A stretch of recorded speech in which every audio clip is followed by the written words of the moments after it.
ما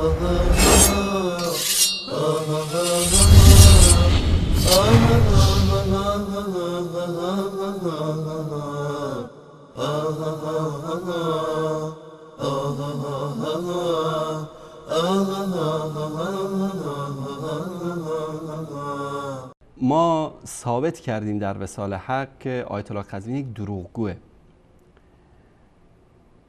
و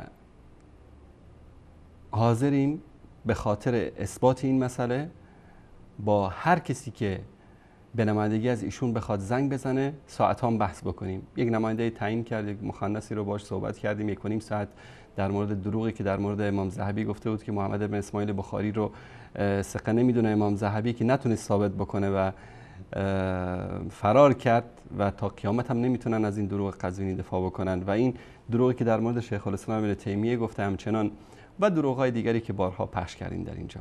یک دروغ خیلی جالب است، یعنی حالا یکی بیاد به ابن تیمیه دروغ ببنده بگو سالها پیش فوت کرده، حالا کتابش هست، کسی بیاد هر طوری شاید بخوان توجیه بکنن از قضیه فرار بکنن، گرچه راه فراری هم ندارن. من بارها گفتم، حالا سندش ان شاءالله در پایان این کلیپ نشون میدم، که دروغ بستن به مخالفین در دین قزوینی و امثال قزوینی جز فضایل اعمال محسوب میشه. یعنی چی؟ یعنی دروغ ببند، بهتان بزن به مخالف، مثل کسی هستی که نماز میخوانی، روزه میگیری، حج میکنی. این دین است، این دینی که عبدالله ابن سبا برای آیت الله قزوینی درست کرده.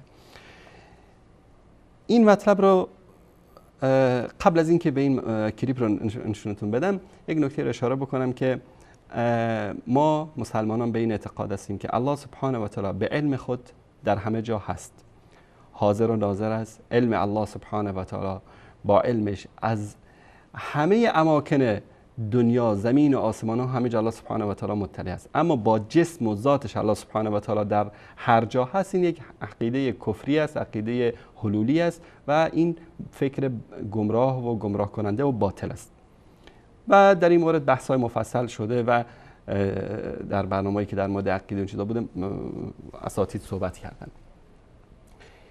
هیئت کبار علمای عربستان سعودی سوالی شده در این مورد و اونام جواب دادن که در اینجا احمد جان نشون بده اینو. میگه که من قال ان الله فی کل مکان بنفسه و ذاته فهو حلولی خاطئ و کافر. کسی که ادعا بکنه که الله سبحانه و تعالی در هر جایی به نفسش و ذات الله سبحانه و تعالی وجود داره، این انسان حلولی است و گمراه است و کافر است. و من قال ان الله فی کل مکان بعلمه لا بذاته فهو مصیب. اگر کسی بگه که الله سبحانه و تعالی در همه جا هست به علمش نه به ذاتش، این انسان این رأی و این حرف درست است و صحیح است. اینجا کل این استفتاء و جوابش هست و اینم اللجنه الدائمه لبحوث العلمی و الافتاء که مشایخی که این فتوا رو دادن در رأسشون شیخ عبدالعزیز بن باز رحمت الله علیه وجود داره. این عقیده است. قزوینی خوب دقت بکنید، همین فتوا رو میاره، میگه که وهابی‌ها فتوا دادن که اگر الله سبحانه و تعالی در حاضر شاهد و حاضر و ناظر باشه، این انسان حلولی و کافر است. گوش کنید به این کلیپ که ببینید اینا تا چه اندازه خبث اینها و دروغگویی اینها به چه اندازه است. هیئت عالی عربستان سعودی که در رأسش مفتی اعظم عربستان هست و بالاترین مرکز علمی و فقهی وهابی هاست، از سراسر جهان وقتی سوال میکنن یک سوال فقهی، تنها مرجعی که پاسخگوی سوالات فقهی وهابی‌ها در سراسر دنیا هست هیئت عالی افتای عربستان سعودی است. اینها رسما اعلام کردن لن اعتقد ان الله فی کل مکان فهو من الحلولیه. اگر کسی معتقد باشد خدا همه جا هست، ناظر و شاهد همه جهان هستی است، این جزء حلولی هاست، یعنی قائل شده خدای عالم نستطیع بالله در عالم هستی حلول کنه. بله، نص فتوای لجنه دائمه رو دیدید در عربستان سعودی و فتوایی که دادن و تحریفی که این آخوند دروغگو و خبیث میکنه در ترجمه این مطلب. این است دین رافضه‌گری که اینا دارن براش تبلیغ میکنن. حالا اگر مردن جرأت دارن بیان دفاع بکنن از این دروغ قزوین. میگه که فتوا دادن که اگر الله سبحانه و تعالی در هر جا هست و شاهد و ناظر است، این حلولی است و کافر است. این یک نمونه از مشتی از خروار نمونه ای از دروغ‌های آیت الله قزوینی است که تحریف میکنه ترجمه رو خیلی راحت. کلیپ بعدی که خدمت شما عزیزان میخوام نشون بدم کلیپ خیلی جالبی است. ایشون میاد یک روایتی رو در اینجا ذکر میکنه در مورد کسی که در مورد ذات الله سبحانه و تعالی یک روایتی است که کسی که به اصطلاح دلوی رو بندازه به زمین پنجم برسه، خزعبلاتی که به اصطلاح اسرائیلیاتی که وجود داره در روایت ها.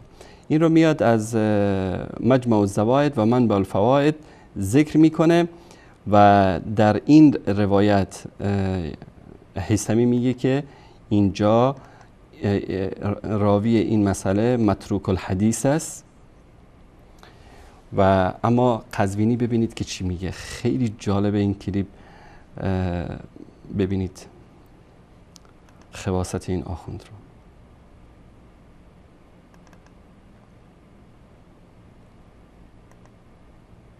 احمد جان اگر صدا رو بگیرید. و جالب این هست همین روایتی که من عرض کردم اگر کسی یک سطلی را در میرا به زمین آویزان کنه تا به زمین 57 برسه به خدا میرسد، این رو خود جناب بیهقی در کتاب الاسماء و صفاتشون صفحه 503 نقل میکنه. و جالب این هست که از بزرگان اینها مثل هیثمی وقتی به این روایت میرسه میگه رجاله رجال صحیح. آیان وهابیان اگر فلان اومد یک روایتی ما قبول مثل هیثمی وقتی به این روایت میرسه میگه رجاله رجال صحیح. میگه هیثمی در مجمع الزوائد گفته که و رجاله رجال صحیح. بعدش ادامهش خیلی جالبه، گوش کنید. آیان وهابیان اگر فلان اومد یک روایتی ما قبول نداریم خواند و مانور داد و یک روایتی که مورد تأیید ما نیست علیه ما نه. روایتی که خواندن هیثمی در مجمع الزوائد جلد اول صفحه 86 صراحت داره بر این که این روایت چیه؟ صحیحه. خب الان میگه هیثمی صراحت داره که این روایت صحیح است. اول میریم سراغ مکتبه الشامله. دقیقا همین روایت رو در جلد 1 صفحه 86 دقیقا همون آدرسی که داد این روایت رو میاره هیثمی. بعد در اینجا بعد از اینکه روایت رو ذکر میکنه میگه که و فیه الحکم ابن عبدالملک و هو متروک الحدیث و رجاله رجال صحیح. این دروغ آیت الله قزوینی است. در هیثمی گفته و هو متروک الحدیث. خوب احمد جان بزرگ بکن که چشمای کور طلاب و حجج اسلام و آیات عظام حوزه علمی قم 20 نفری که با اینا میشینن برنامه‌شون رو ترتیب میدن ببینن. آقای هیثمی در این مجمع الزوائد و منبع الفوائد جلد 1 صفحه 86 میگه و هو متروک الحدیث. نمیگه که و رجاله رجال صحیح، چنان که این دروغگو در اینجا ذکر میکنه. برای اینکه بحث کامل بشه ما رفتیم سراغ اصل کتاب. این اصل کتاب است مجمع الزوائد و منبع الفوائد از هیثمی. در اینجا در صفحه 86 دقیقاً همون صفحه در جلد 1 بعد از اینکه روایت ذکر میکنه میگه که و فیه الحکم ابن عبدالملک و هو متروک الحدیث. آقای قزوینی اون عینکات اینجا بزن، اینو دقیق نگاه کن. و هو متروک الحدیث، نگفته که و رجاله رجال صحیح.